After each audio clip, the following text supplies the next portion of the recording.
So we are now live.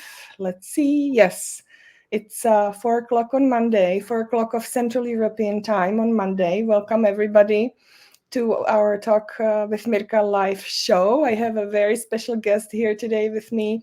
Her name is Barbara Murphy, and she's a well-known specialist on Montessori and well-being. And we're going to have a conversation, and we're just going to give you a little moment to connect, because I know it always takes a little bit of time before people see our stream.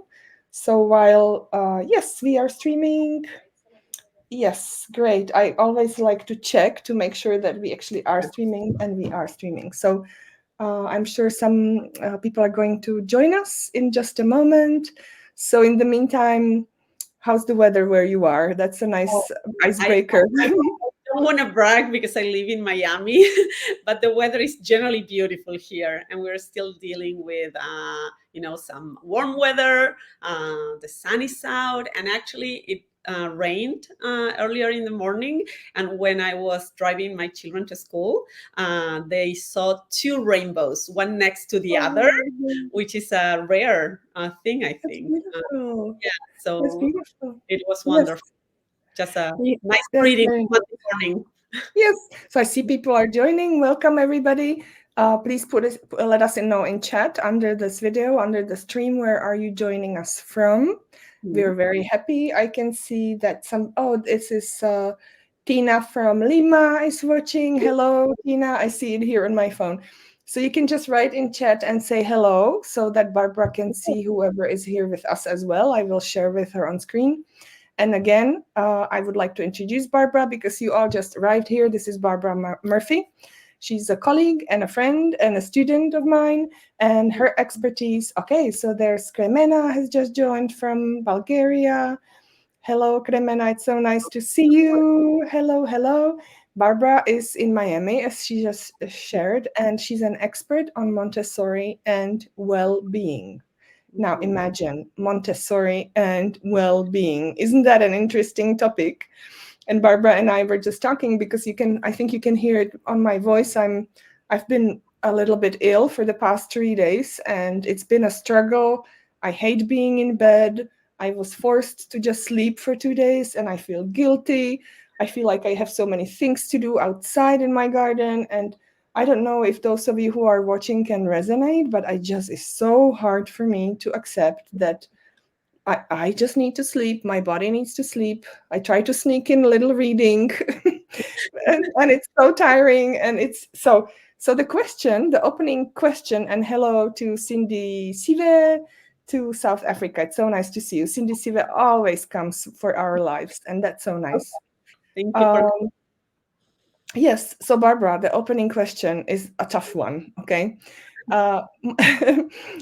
Somehow, in my experience, we Montessorians are not so good about well-being at all. And to the point when I think that the word Montessori and well-being are what is called an oxymoron, which in linguistics means they are two words that cannot be put in the same sentence because they are completely opposite or mutually exclusive. So what do you think about Montessori and well-being and them being oxymorons? So what's your opinion about that? Well, actually, I would say I was surprised by the question when you shared it before with me, because it actually for me is quite the opposite. For me, Montessori and well-being are very much connected. I'm actually a researcher at heart. I did a PhD, so I love to look into different topics. And I have been studying the connections actually between Montessori education and the science of happiness and well-being. And I have discovered so many synergies and alignments between the two that many people are, I don't know why, but surprised to hear. But just let me give you a couple of examples. For example, movement is something that I talk extensively about. Dr. Montessori highlighted it as crucial, not only for the children's physical development and well-being, but also for their cognitive development. And today, science is confirming that movement is a key pillar of our well-being, and having positive repercussions, not only in our physical health, but also in our emotional well-being, in our mental well-being, our social well-being, in different areas of life. Another example is the concept of community. Dr. Montessori advocated for us to foster a sense of community among children. She spoke about the embryonic society starting as early as, in the casa children, 3 to 6, and that we should foster this sense of collaboration, sense of belonging. That even she called her 3 to 6 classrooms Casa dei Bambini, because you're meant to be a home away from home, a warm environment, a welcoming environment. She fostered diversity with the mixed age classrooms and many other things that actually are conducive to this sense of community, to building community. And today, again, science is confirming this. There's the longest study on happiness done by Harvard researchers that has taken place for almost 100 years now. It started in the 1930s. And the conclusions of that study are that social relations, meaningful and positive social relations, are a key factor driving our well-being. So again, you can see that there are a lot of synergies and connections. But on the other hand, I do hear you that for us, the prepared adults, sometimes it can feel a little contradictory because we reach oftentimes a point of burnout. We are driven by this purpose of helping children flourish and of helping our community. And we know we're serving this greater purpose. But we oftentimes don't find the time for us to take care of ourselves. And I call this actually the Pheidippides paradox. Which is sort of a weird name, so I want to explain what it is. How do you spell that? Let me put this in chat. In English, it would be Pheidippides.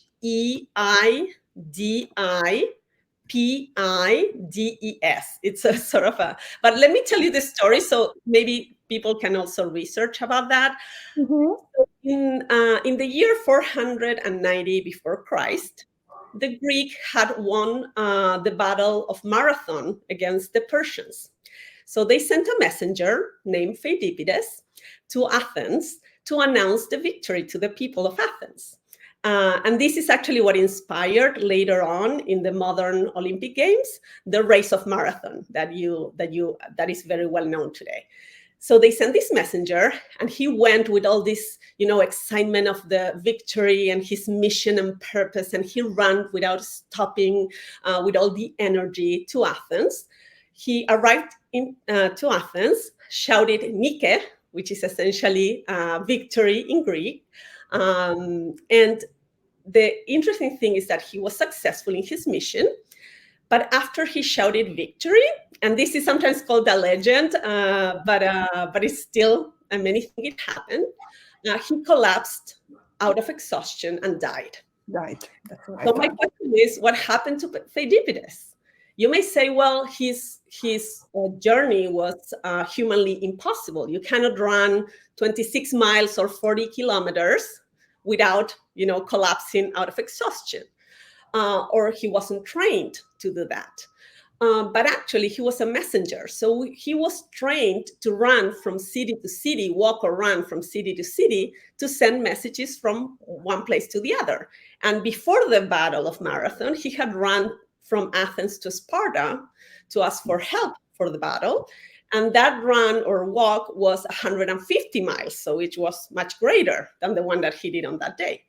And also today, many regular people like me, for instance, run marathons and they don't collapse afterwards. And even some professional athletes or high-performance athletes run what are known as the ultra marathons, which go much longer than the actual marathon of 40 kilometers. So what happened then? What happened to Pheidippides?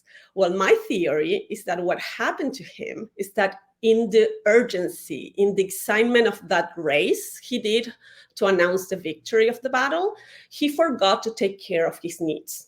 He forgot to hydrate. He didn't consider the pace he needed to take to make it sustainable. He didn't rest and restore. And that is why I call what is happening to many adults today, too many prepared adults or teachers, trainers, administrators in Montessori. We are dealing with the Pheidippides paradox. We are so engaged in our mission. We are so committed to what we're doing, to the difference that we're making in the world, that we feel guilty.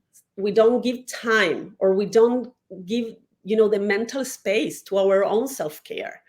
And unfortunately, as we say, if compassion does not include yourself, it's incomplete. Even the flight attendants tell you on the plane, you have to put your oxygen mask first in order to help others. If we are to teach children about self-care, something that is crucial in Montessori, is a cornerstone of Montessori, this dealing with self-care and taking holistic care of yourself and preparing yourself for life, to navigate life in the best way possible. If we need to teach children that and model that to children, we cannot be the person that doesn't take care of yourself. We need to take self-care as an essential concern. So this is essentially what I think. If we take an unbalanced approach to a purpose-driven profession like the one that we have, we end up burning out. And that is what is happening, unfortunately, to many people today. Especially this time of the year, I feel that many people are already starting to feel the burnout getting to them. And that's just a pity. You are so right. And, I think what really resonates with me from what you said is that we have that responsibility to ourselves, to take care of ourselves and to ensure our own well-being. But we also have the responsibility to the children and to the people we work with, because we cannot pass on the legacy. We teach, we all know that we teach by doing. We model the appropriate and healthy behaviors, and that children absorb all of it. And if I am a guide who just spends all of their time at work, and I am so exhausted, I don't have a life, I don't have any inspiration, I don't have any time for myself, any time to rest, children feel it, and they absorb it. And it's the same goes for home, of course, that there is even the parents' lifestyle has even bigger impact on the children's future lifestyle. But I do agree with you that, and I would like to ask you for some practical tips. And we have 14 people watching now, which is amazing. So hello to everybody. And if you just joined, this is Barbara Murphy. She's an expert on Montessori well-being. I'm going to share her website in just a moment, and she'll tell you about the services that she provides. But we are talking about the question whether Montessori and well-being go together, because I see everywhere I look, I see Montessorians who are so passionate about their work that they continue giving and giving and giving, and it's so fulfilling that they completely forget about taking care of themselves. And this is what we're just discussing with Barbara, that we have to work on developing some healthy habits, even if it doesn't come naturally, because we love our work so much. All the more we have to be responsible to ourselves and also to the children we work with. So Barbara's going to share some practical topics, and she also has a story and other things. But let me see. Gabriela here says, and I want you to see the notes. She says, what an important topic. All teachers around the world are experiencing burnout situations at work. Principally, they can't handle their mental health and exhaustion. And it's so true. Gabriela, thank you for sharing that. And that's why what Barbara has to share today is, I hope that it gets heard loud and clear. And Barbara, so please, do you have some practical tips how we can? Yes, go ahead. Let me say before that what you mentioned, it's so important, because it's been studied and it has been proved that our energy is contagious. So if you have a negative energy within you, that becomes contagious for people around you. And the same happens with positive energy. So we have to work on ourselves. This is a transformation Dr. Montessori was talking about. And we oftentimes fall prey of this idea that the transformation of the teacher is very prescriptive. You should do this and that, and that. It doesn't take into account the teacher as a person, as a whole person. And as they always say, the whole child goes to school, not just the academic side. The whole teacher goes to school, not just the educator, the whole person who's dealing with maybe personal issues, who might be tired, who might have different responsibilities and things in life that are going on. So they also need to take care of themselves to be able to offer the best of themselves to others. So here are some practical tips. And I will touch upon what you said before about not being natural sometimes, that feeling harder for us to implement certain things. But let me just give you a few practical tips for you to consider. One very easy and practical thing to do is to take what are sometimes called mindful breaks or reset moments throughout the day. This can be very short moments of very simple things to do. You can, for instance, when you drive to school, you leave your car parked somewhere and you walk around the block before entering the school, or you sit in your car before getting out of the car and meditate for 5 minutes. Something I do, for instance, is to listen to meditation music while I'm driving. It's not that you have to get into, a full immersed meditation. It's just listening to a mantra song or to meditation music can be relaxing already. Spend a few minutes of time in silence with yourself. We have in Montessori the silence game, and it's so powerful. It's a mindfulness activity, and we can do it ourselves. We have the good news is that as teachers in Montessori, as educators, as prepared adults, also for parents and trainers, we have these tools. We do practice many of these things with our students. So it's just about adapting them to do it ourselves. So the mindful moments, those are restorative practices that you can do throughout the day. And it's important that you do take a moment to step outside. Actually, connection with nature is another suggestion that I would give. Just go out for a walk, or even bring nature indoors. Having plants, we always have plants in the prepared environment because that brings us, nature indoors sometimes when we don't have so much opportunity to go outdoors. Take a moment to find moments of awe in nature. Find what's amazing. Look at a sunset, at a sunrise. Those are very simple. When you wake up in the morning and you happen to catch the sunrise, now that we're getting into winter, that is starting to the sun, rising later on, and many people can catch it. So take that moment. I was telling before how we were driving. I was driving my kids to school, and we happened to see two rainbows, one next to each other. So take notice of those things. Playing with your pet, taking care of your pet. Do gardening. I know Mirka loves gardening. I love gardening too. My house is full of plants, and that brings you a lot of joy. Also, positive reflection. Take a moment to reflect. There's this practice of journaling that I know resonates with many Montessorians, and it can take as little as 5 minutes every night or every morning. You can have a gratitude journal where you write down 3 things that you appreciated about the day or that you appreciate about your life. You can also write down the name of somebody you really appreciate, and then write 2 or 3 things that you love about them, because that helps you place a positive emphasis on the relationships that you have that are important for you and that support your well-being.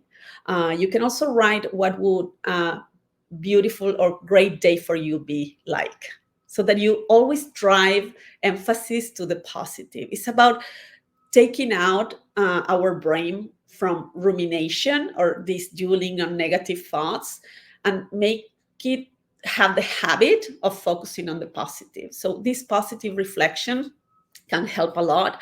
I also mentioned for Montessori the issue of movement, there's actually you probably know about the blue zones. These are areas around the world where people exhibit really a lot of longevity. They live over 100 years, and they reach their golden years with a high quality of life. And one of the things that it's part of their routine is this idea of movement as integral to life. And I found it fascinating that their approach to movement is the same as Dr. Montessori. Dr. Montessori didn't talk about, like going to the gym for an hour or things like that. She was talking about movement as part of life. So it's, in terms of well-being, it could be about finding moments throughout the day to be physically active. It could be doing gardening. It could be taking a walk. It could be doing yoga, Tai Chi, running, doing a sport, going to the gym if you like that. So, but movement, integrated movement. I always talk about movement like water. We are made of water largely. So if you think of water, when water is stagnant, it generally gets rotten and it's not pure. But when you find water in a river that is moving, water purifies itself. So it cleans itself. Well, the same happens with us. If we are sitting down all day, we become stagnant. But if we move, we're cleaning ourselves, and we're getting our body to function better. So and actually, when you're moving, your brain releases what are known happiness neurochemicals like oxytocin, like dopamine, like endorphins. So it has many, many benefits. So moving, it's a great way to increase our well-being. And then, as I was mentioning before as well, for Montessori, investing in our social relations. We live in an interconnected world. Dr. Montessori talked about this connection, interconnection in the world. So we need to build community ourselves as well. Try to spend time, make time to spend with your loved ones. Invest in your social relations. Think of them as something important, something worthy of taking care of. Because when you build positive and meaningful relations, they become your safety net when you're navigating life in different moments. And you are also the safety net for others. Practice kindness. Practicing kindness has been shown to increase people's positivity and happiness. Even, talk to a stranger. They did a study where they asked a group of people to talk to the person next to them on the train, and then they compared to another group who didn't talk to the person next to them. And the people that actually talked to their neighbor on the train were much happier at the end of the journey than the other group. Try to smile. Be conscious about your situation. And actually, they did another study where they put a pencil in the mouth of people so that they would smile. And after doing that movement, they would feel happier. It's not asking you to do that. No. But It's trying beautiful. to. Yeah, it's so beautiful. There's so many things that resonate with me. One, I just want to say a few things. One, with the smiling, people ask me all the time, what do you do? Why are you so happy all the time? And I said, maybe I'm not, but I learned how to smile, and I smile all the time. I walk in a place and I smile at people, they smile back at me, and I just smile all the time, and it does work. I feel happier. And so it's rarely ever that I don't have a smile on my face, and it is a habit that you can build. Yeah. Another thing that you said that I think is really, that just kind of I heard from somebody else, and it resonates with me for that reason, is that practicing of talking to strangers. I follow a social media influencer. She's a Czech woman, and she's in a mastermind, and she said that the person who leads the mastermind gave them a task and said, you have a task of talking to 5 strangers this week about anything you like, and then come back and tell me what was it like. And the experience shows that it is such an enriching and beautiful experience when you do that, and the way people respond, so that's, and then I have to say that also the idea of water and us, our bodies being 80% made of water, and water having to move so that it's clean. Oh my goodness, that's such a beautiful, such a beautiful thought. Yeah. And of course, the idea of community being, having a direct result on your well-being, that also resonates with me incredibly. So I want to say, I follow, as I heard you share these tips, Barbara, you made me think of somebody who I follow also on social media. Her name is Miss Neringson, I think, and she's a 3 to 6 guide, and she has a reel every day, and she gives these little practical, they're like 10 seconds reels, and I think if you could every day say, okay, for today, here's how you practice kindness, and give people a tip on how to do that. I think it would be so helpful and so inspiring to people. And I would love to follow you and go to your channel every day and say to myself, okay, what does Barbara recommend for me to do for myself to be well today? And then I'll share with you how it resonated. But if you just give one tip like this every day, what a source of light and inspiration your social media can become. And so a great idea.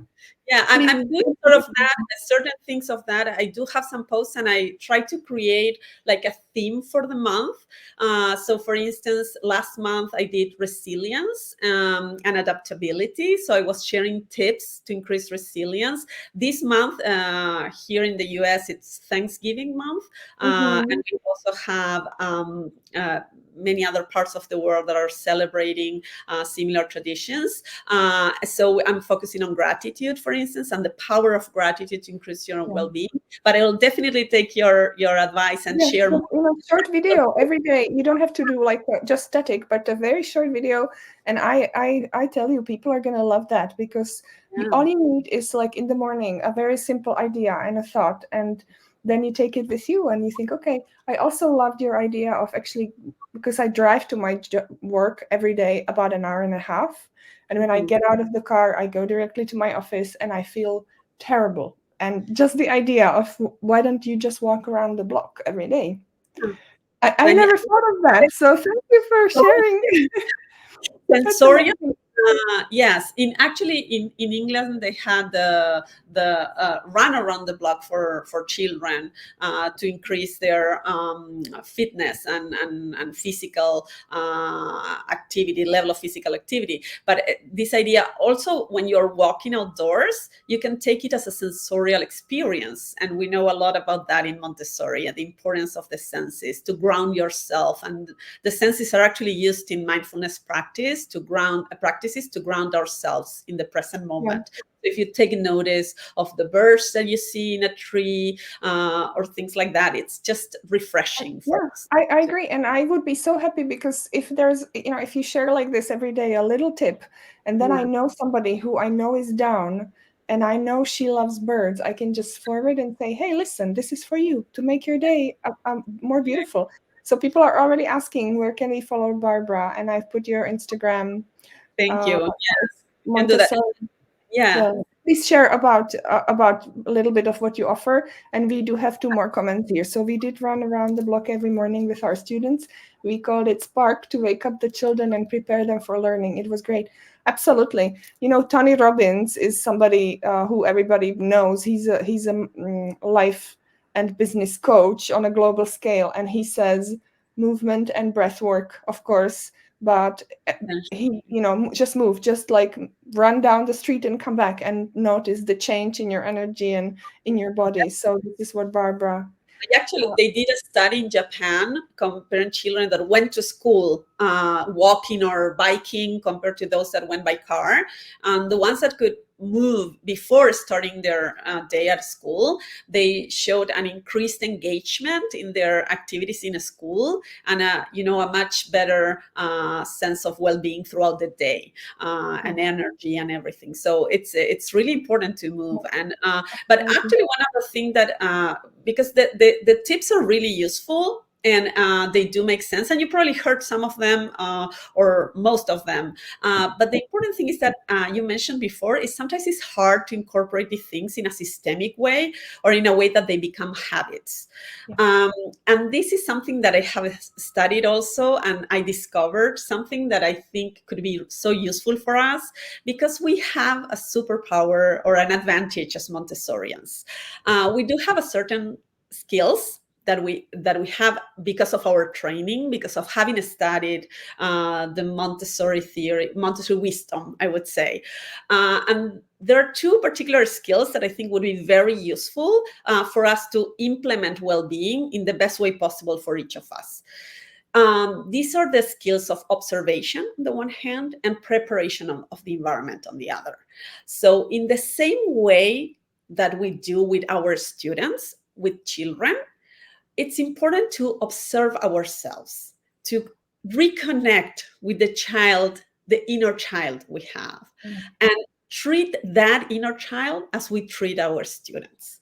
Because when you start looking at yourself and knowing yourself better, you can recognize the things that bring you happiness so that you can do more of those. And you can recognize the things that don't bring you happiness. And that would help you set boundaries, which is something that I know many educators are dealing with right now. And it also will help you fit the well-being practices when you sometimes feel you don't have the time or you're really tired. So you need them to fit into your life in a natural way. And I think when you know yourself, you can create that individualized roadmap that we generally create for our students. You know your needs, you know your natural tendencies. Just for instance, with the example of movement can mean many things. For some people, it could mean going to the gym because they love it. For others would say, no, if I tell you only have to do sports or go to the gym for movement, you would say, no, I don't want that. And that's one of the main issues that we have with physical education, for instance. But movement can be also walking, can be also gardening. Dr. Montessori had gardening as part of educational gymnastics. It could be dancing to your favorite music. It's super energy replenishing, brings you a lot of happiness. So you can adapt the practice to you, and that makes it much easier to incorporate. And the other thing is preparing our environments in the same way we prepare our students' environment for optimal learning, and we can prepare our own environments for well-being. And when I talk about environment, it's not just a physical environment, which, for instance, uncluttered spaces have improved to improve our well-being and mental health and happiness, but also our social environments, the people we engage with, how we engage with the people around us. So when we curate our environments, when we prepare our environments, we can facilitate many of these practices, and we can create like a whole system, a whole foundation of well-being that will support and make our life sustainable, which I know is something that you focus a lot on in our classes, Mirka, the issue of making things sustainable. And I think that's very important. Yes, absolutely. Thank you so much. I'm so excited. As you were sharing, I had like lots of things are running through my head about what we are going to do together, Barbara, because it's actually my first time I heard you speak about, about these things in such depth, and I can so much see your passion, and you have studied and you have so much to share. So everybody who wants to follow Barbara, the Instagram, let me put this up one more time, but I want us to go back to the question, and then we have to finish. Let me tell them briefly because I forgot to mention what I do. Go ahead. Yeah. I generally, I work with different areas of well-being and trying to offer different solutions to head of schools who want to support their teachers' well-being, to teachers who are looking to increase their well-being, or to teachers that want to increase the well-being of their students. My idea is to help everyone for us together to create happier school communities where we focus on everybody that is part of our community. And I think when we combine Montessori theory, authentic Montessori principles, with well-being, the science of happiness and well-being, we can really reach those happier school communities. And I think as Montessorians, we can lead the way towards greater happiness and well-being in our schools. And we so much need it now. It's our duty as Montessorians because we have all the seeds of well-being inside Montessori. And when we start connecting it to the current science and research, it's just fascinating. So I do courses, I do sessions, teacher self-care sessions, I do parent education talks around well-being, I do consulting for schools, many Coaching. you can coaching. You can go to my page and see all the different services that I offer, and feel free to contact me. I love talking to strangers Yes, that yes. they are And not in fact, strangers anymore. yes, and in fact, we want to not forget to say that you have a special offer for everybody who listened today and who will email you after today within a week. You have something really special to share with the Yes, people. So please, we can talk whoever about is it. listening to us, Yeah, here's the website, and you can find Barbara's email there. And yes. Barbara, before we finish, let's take this one question and then we have to finish. We've gone over time, but it's okay because we have such a wonderful topic and I see people are still connecting and sort of, so this is going to have a beautiful reach on Facebook and also on LinkedIn where we are streaming this too as well. So Oh, wow. Oana says, it is such an important and not so discussed topic. I find it challenging to keep balance of the energy for the classroom and then family at home. I'm interested in strategies how to fill in my bucket. So I guess this has to do between going from school to home. You know, it's the other way around question. So if what are do you have some tips like off the top of your head for Oana? And then Oana, Barbara is I challenged Barbara to start doing one tip a day with a That's a a little lot. activity.